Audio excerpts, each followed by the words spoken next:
Hello, it's Sella here. Welcome back to my channel. Today we are going to make a Z-fold card. The first one, this is part 1 out of 2. Here's an old card that I made for Craft Roulette a long time ago, and I'm going to be casing it. It measures 5 by 7 inches, and this is how it opens.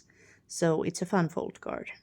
If you have 5 by 7 opening card base, you can just fold the center flap on itself or back on itself to create the shape, but I am going to show you how to make the card base if you want to do that.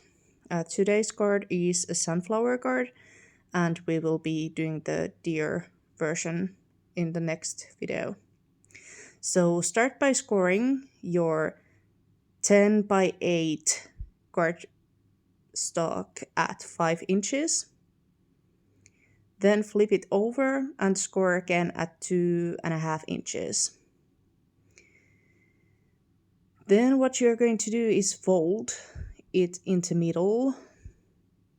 So just like a regular card base. And then just fold the flap back on itself using the first score line, which was at 2.5 inches. And here we go. We have a C card base. I was using Prima's Pumpkin and Spice collection for this card. And I chose a deep yellow cardstock for my matting layer. I have 2 panels that are the same size, and then I have the main panel that is wider. And I just made the pieces a little bit smaller than the previous one, that's all. Then I had the sentiment, shadow, and then I die cut the sentiment itself 3 times. I also had 2 white panels, or smaller pieces of cardstock. That's what I was using, the Corelli's nesting dies, because they had some borders to them. And then I just took my Distress Oxide ink in fossilized amber and used that to ink around the edges. Here I actually die cut the sentiments out of the biggest matting layer, or 2 of them, and then just 1 out of regular cardstock. But I did decide to heat emboss the top layer of my sentiment. So I'm just tapping it onto my WoW embossing ink pad. And then I took the clear embossive powder from WoW and sprinkled it on. And then I just heat set it with my heat tool. The scrap piece of paper was just to collect the excess powder so that I won't waste it. But here you can see the magic happen, kind of. I was cutting that piece out. Then I used the piece where I die cut the sentiment out of, kind of like a template for gluing the other pieces down. It just made it a little bit easier as it was staying in place, and I didn't have to worry about that. It looked like I only put glue into one place, but I just edited a lot out from this video.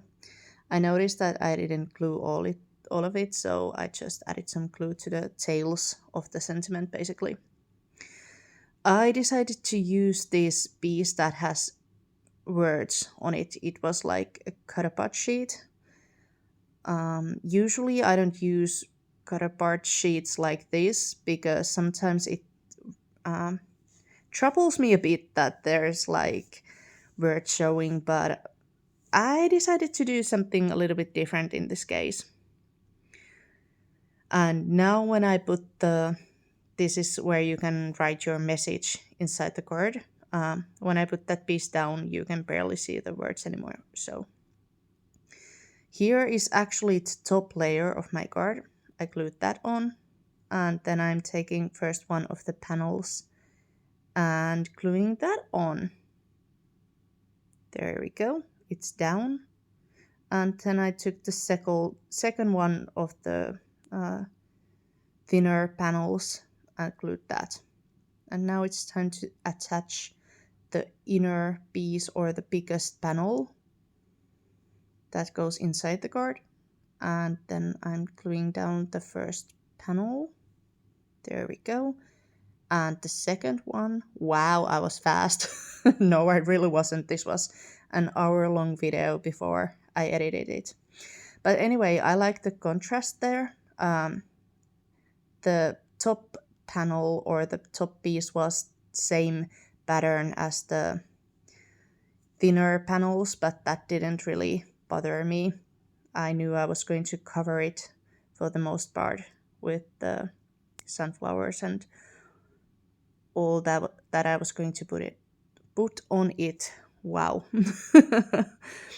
Okay, here we go. I am gluing everything down as I was happy with the way it was. I usually put bigger pieces of ephemera in the bottom, but in this case I decided to do it differently.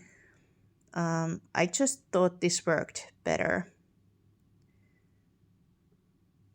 That's only reasoning I have for it, so what can I say? But yeah, I was trying to make sure that I had enough before I would put the sentiment down. That's why I was using the shadow die of the sentiment, or shadow die cut of the sentiment, to make sure I got the correct placement for my sunflowers. And then I'm still making sure everything is as I like it to be. And then I'm gluing my sentiment down on its shadow. Once again, using my really small tip bottle of glue. There we go. Just pressing it down for a bit.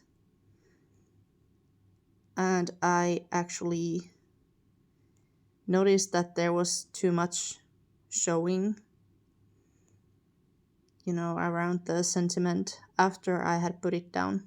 Here you can see me using some foam tape or foam squares, 3D foam squares, to pop the sentiment up.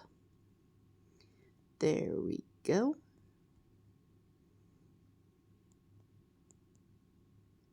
And as I took all the backing pieces out and put the sentiment on,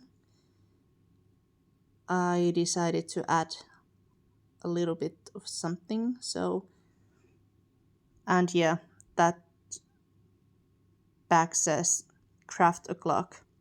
I think it was Autumn Beauty. So that is where the pieces that I'm gluing down came from, the sunflowers and the leaves. So yeah, Craft O'Clock, not whatever I said previously. I think I thought it was simple stories, but it's not. So yeah, now that there's not so much showing of the piece where I glued all the sunflowers and everything on, it doesn't bother me that it's the same pattern. You can barely even see it. And then I took some Studio Gacha, I think those are just some flat back gems, acrylic gems, and I was taking my sweet time placing them on my card. Here we go. And then I took my Distress collage medium and glued them on. And the last thing I did was putting some stickles on the card to make it sparkle. Anyway, here's the first card. Stay tuned for the part 2 if you want to see the other version.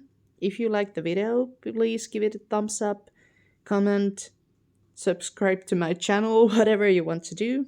Thank you for taking your time to watch this, and I will see you next time. Bye for now.